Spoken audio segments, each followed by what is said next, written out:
جو خود ان کی اپنی ہستی میں پائی جاتی ہیں۔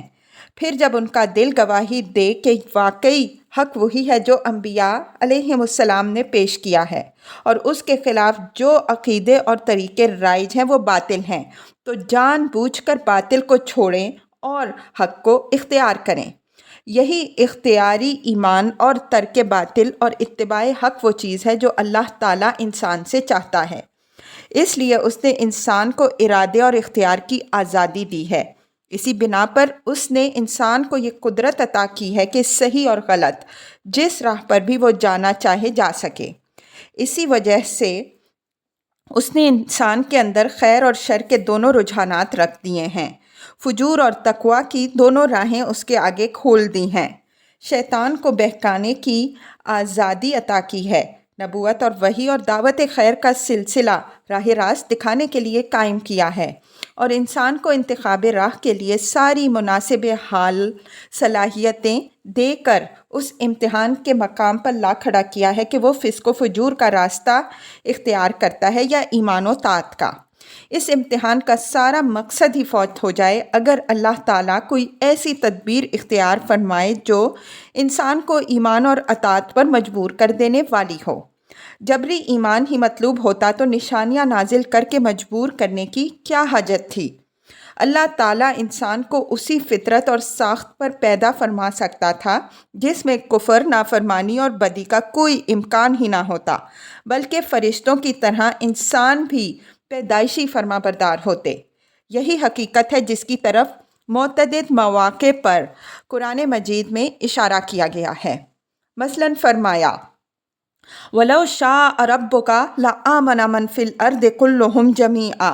أَفَأَنْتَ تُكْرِهُ النَّاسَ حَتَّى يَكُونُوا مُؤْمِنِينَ۔ اگر تمہارا رب چاہتا تو زمین کے رہنے والے سب کے سب لوگ ایمان لے آتے، اب کیا تم لوگوں کو ایمان لانے پر مجبور کرو گے؟ یونس 99۔ اور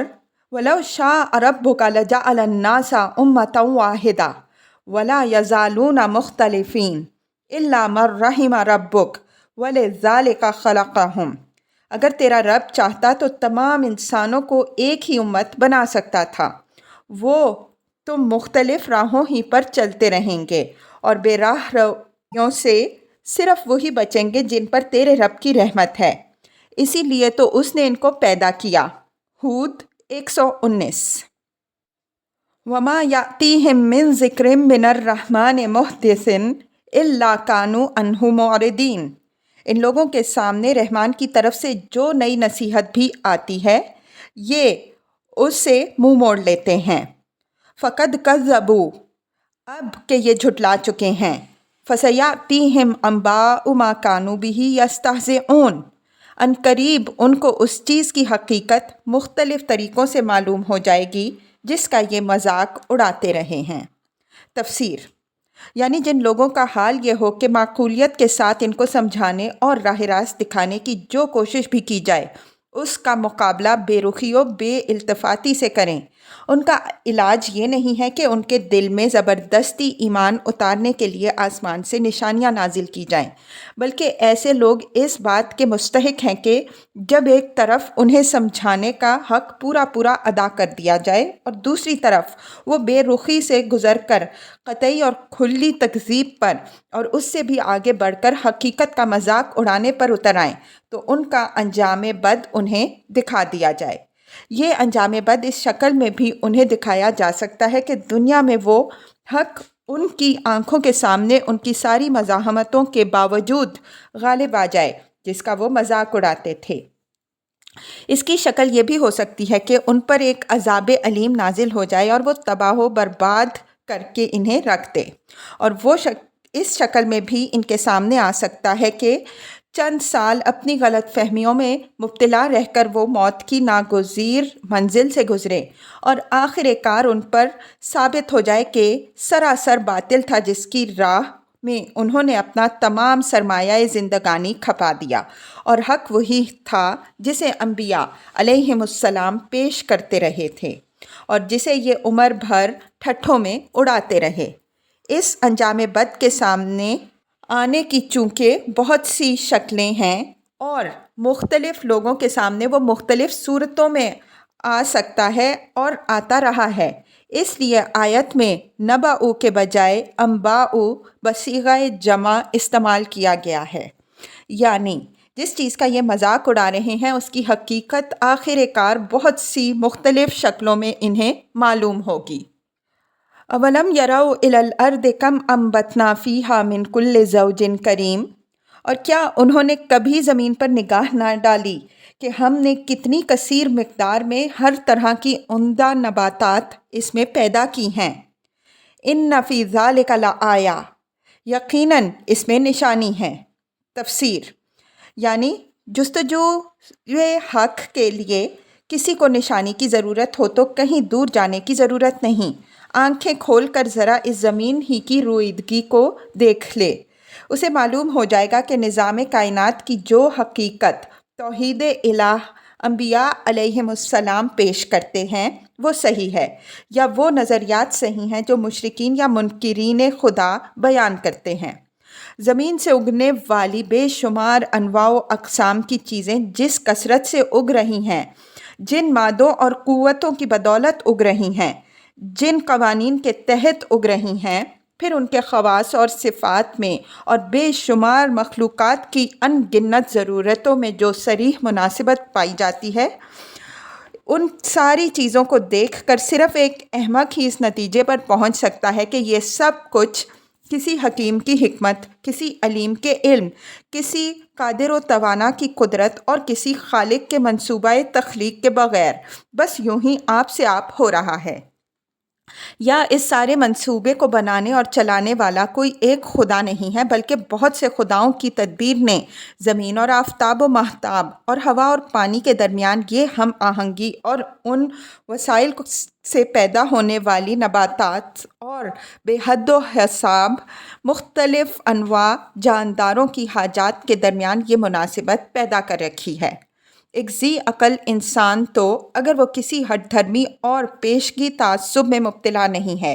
اس منظر کو دیکھ کر بے اختیار پکار اٹھے گا کہ یقیناً یہ خدا کے ہونے اور ایک ہی خدا کے ہونے کی کھلی کھلی علامات ہیں۔ ان نشانیوں کے ہوتے اور کسی معجزے کی ضرورت ہے جسے دیکھے بغیر آدمی کو توحید کی صداقت کا یقین نہ آ سکتا ہو۔ وَمَا كَانَ أَكْثَرُهُم مُؤْمِنِينَ، مگر ان میں سے اکثر ماننے والے نہیں ہیں۔ وَإِنَّ رَبَّكَ لَهُوَ الْعَزِيزُ الرَّحِيمُ، اور حقیقت یہ ہے کہ تیرا رب زبردست بھی ہے اور رحیم بھی۔ تفسیر یعنی اس کی قدرت تو ایسی زبردست ہے کہ کسی کو سزا دینا چاہے تو پل بھر میں مٹا کر رکھ دے، مگر اس کے باوجود یہ سراسر اس کا رحم ہے کہ سزا دینے میں جلدی نہیں کرتا، برسوں اور صدیوں ڈھیل دیتا رہتا ہے، سوچنے اور سمجھنے اور سنبھلنے کی مہلت دیے جاتا ہے اور عمر بھر کی نافرمانیوں کو ایک توبہ پر معاف کر دینے کے لیے تیار رہتا ہے۔